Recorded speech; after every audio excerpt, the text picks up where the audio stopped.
Con el cariño y la alegría de siempre, les saludo en este su espacio al encuentro con la palabra.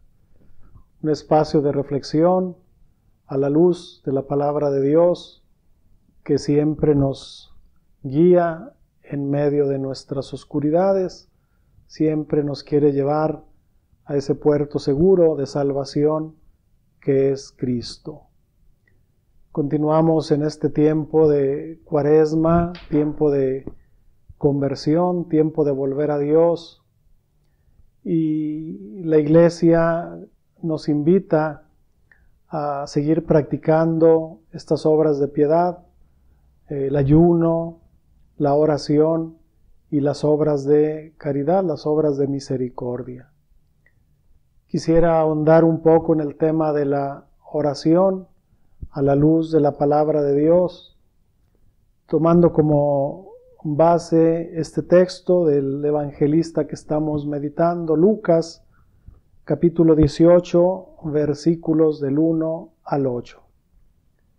Como siempre, leo el texto y luego lo meditamos. Para inculcarle la necesidad de orar siempre sin desanimarse, Jesús les contó esta parábola. Había en una ciudad un juez que no temía a Dios ni respetaba a los hombres. Había también en aquella ciudad una viuda que no cesaba de suplicarle: hazme justicia frente a mi enemigo. El juez se negó durante algún tiempo, pero después se dijo: aunque no temo a Dios ni respeto a nadie, es tanto lo que esta viuda me molesta que le haré justicia para que ya no venga a buscarme. Y el Señor añadió: fíjense en lo que dice el juez injusto. ¿No hará entonces Dios justicia a sus elegidos que claman a Él día y noche? ¿Los hará esperar? Yo les aseguro que les hará justicia inmediatamente. Pero cuando venga el Hijo del Hombre, ¿encontrará fe en la tierra? Hasta aquí nuestro texto. La enseñanza es clara, la necesidad de orar siempre de manera incansable. A veces nos cansamos de orar. Tenemos la impresión de que orar tampoco es tan importante para la vida. La oración nos parece poco eficaz.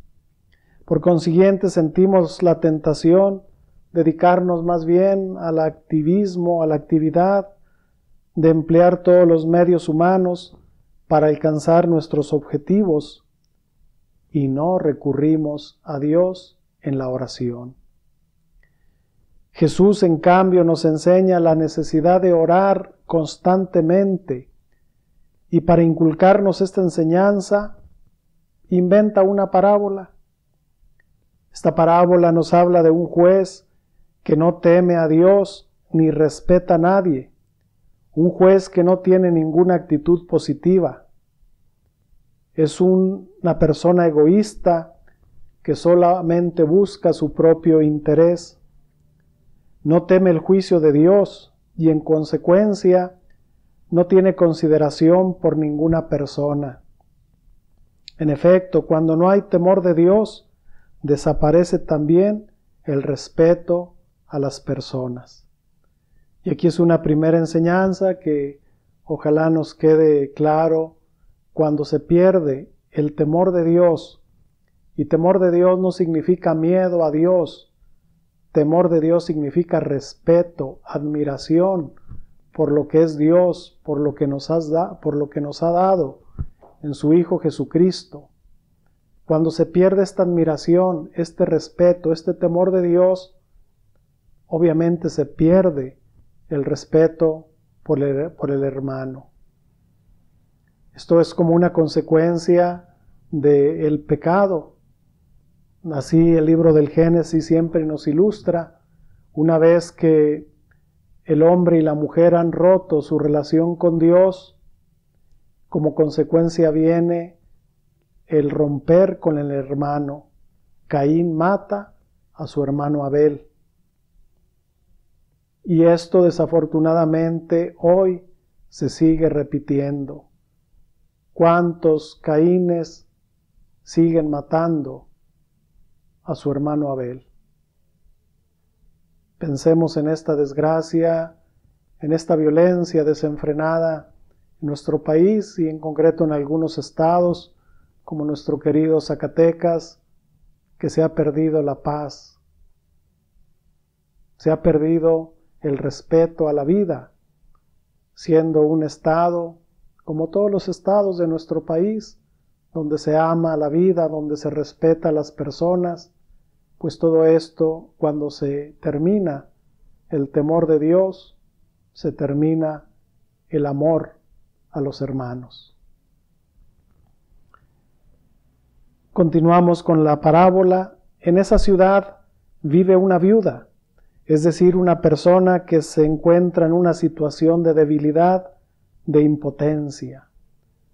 La viuda y el huérfano constituyen en la Biblia las categorías más menesterosas, porque carecen del apoyo del padre de familia y por tanto se encuentran indefensos, sin medios. Así pues, los protagonistas de la parábola son estas dos personas. Una viuda que acude al juez y le dice: hazme justicia frente a mi adversario. Sus posibilidades de ser escuchada son casi nulas, porque el juez la desprecia. ¿Por qué la desprecia? Porque no tiene dinero. Y desafortunadamente así funciona la justicia.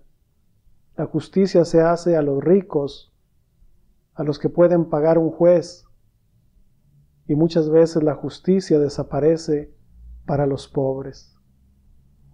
Es lo que le sucedió a esta mujer. Era más bien despreciada.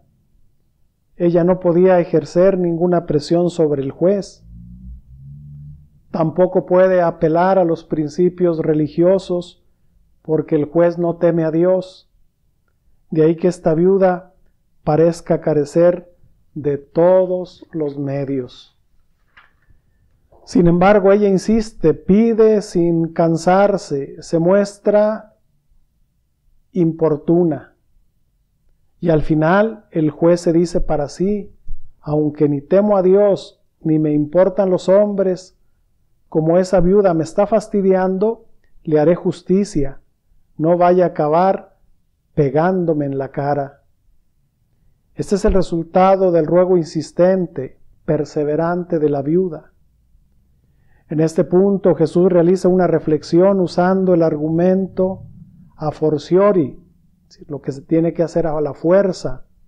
Si un juez deshonesto se deja convencer al final por la demanda de una viuda, ¿cuánto más Dios, que es bueno, oirá a quien le pide?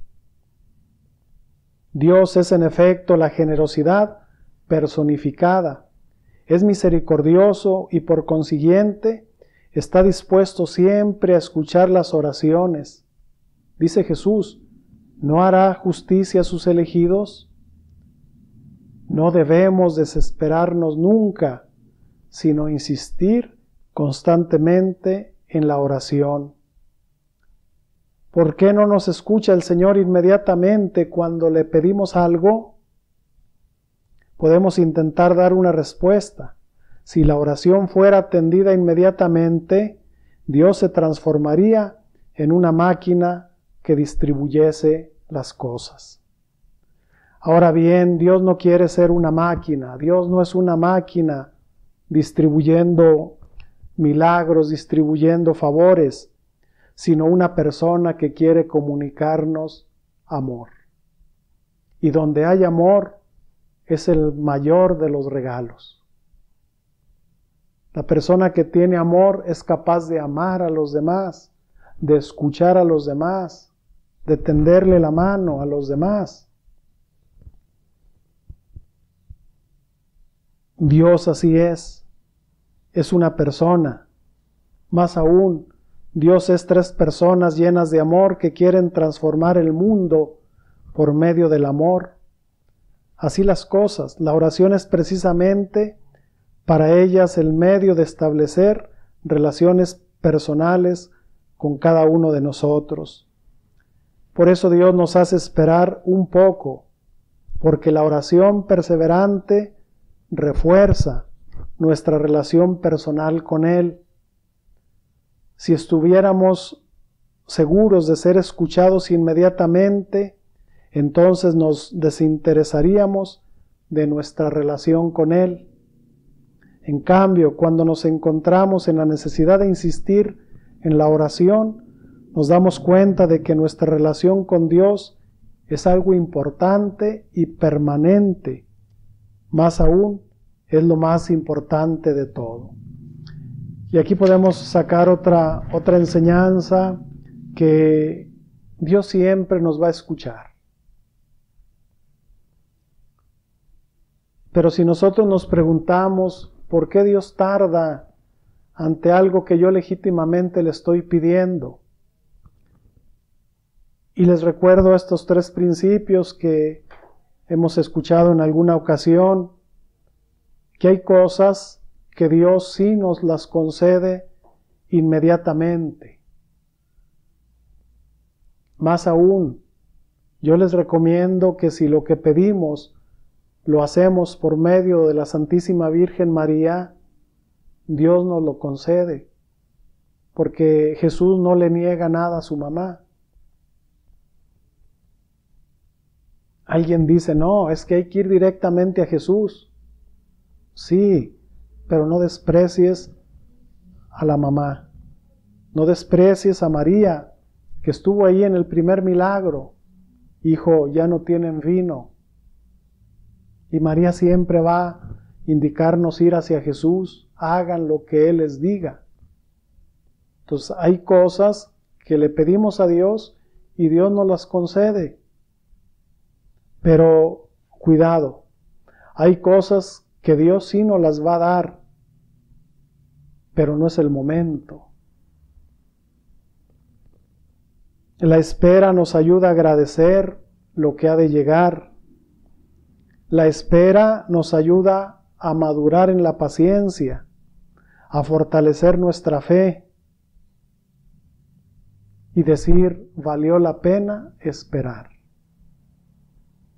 Entonces, en este segundo momento, hay cosas que Dios sí nos va a dar, pero no es el momento. Y entonces ahí es donde tenemos que animarnos, a ser pacientes, a fortalecer la fe, incluso ser agradecidos, para que cuando esa cosa o ese favor que yo pido llegue, yo sea capaz de decirle al Señor, gracias. Pero hay una tercera cosa.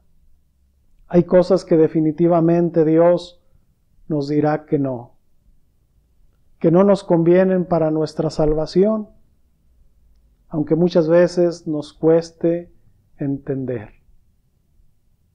Dios siempre como Padre ve las cosas de otra forma y siempre quiere el bien para sus hijos. Dios jamás nos dará algo que nos haga daño. Les digo un ejemplo, quien puede decirle, o como humanamente hacen los hijos, a los papás que tienen medios, que tienen riqueza, les piden un carro del año. Y los papás en esa bondad se los conceden, pero el hijo no está preparado para conducir un automóvil así, y mucho menos si lo combina con el alcohol. ¿Qué pasa?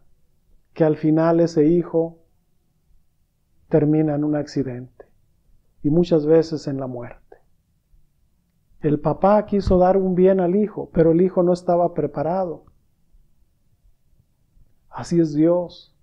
Dios sabe lo que necesitamos y todo hay que pedirlo con mucha fe, con mucha perseverancia, con mucha constancia. Y yo agregaría con mucha humildad. decirle, Señor, yo te estoy pidiendo esto, necesito esto en mi vida. Si me lo concedes, gracias. Y si no se me concede en este momento, o no se me va a conceder, te digo, Señor, no hay problema. Seguimos siendo amigos. Pues ojalá, queridos hermanos, esta parábola tan hermosa nos ayude a reflexionar en el sentido de la oración. ¿Cómo tiene que ser la oración? No nos cansemos de imitar a la viuda, que le pide a un juez que no la quiere porque es pobre, además no le teme a Dios. Pero pregunta a Jesús, ¿acaso Dios no hará justicia con sus hijos? San Lucas agrega, ¿acaso Dios no les dará el Espíritu Santo, que es el mayor de los dones? Entonces seamos pacientes en lo que hoy necesitamos. Si Dios nos los va a conceder, llegará en su momento, pero hay que saber agradecer. Pues los invito a que nos sigan en nuestras redes sociales, página de YouTube y Facebook de la Diócesis de Gómez Palacio, la cuenta personal de un servidor, Julius Carrillo. Todos los martes desde temprana hora ahí estamos.